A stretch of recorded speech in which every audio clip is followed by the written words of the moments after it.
Hello everyone. Welcome to the Test Automation University course on building an API test automation framework with Python. My name is Gaurav Singh and I'll be your instructor for this course.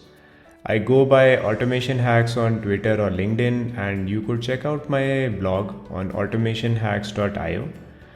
We will discuss and understand how to build an API automation framework from scratch.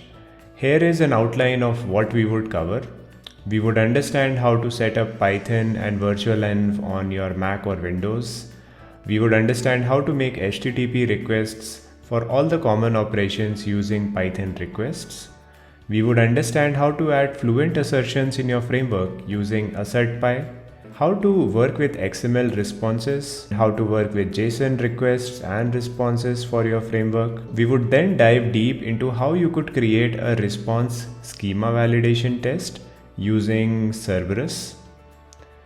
Then we would understand what are the good framework development practices and how you could structure your framework so that it is in a good shape, and we would refactor to get there.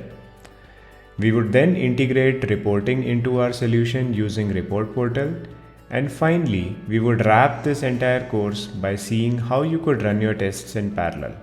We have a lot of stuff to cover and I'm really excited to bring this course to you, and I hope you'll enjoy. So what are we waiting for? Let's begin.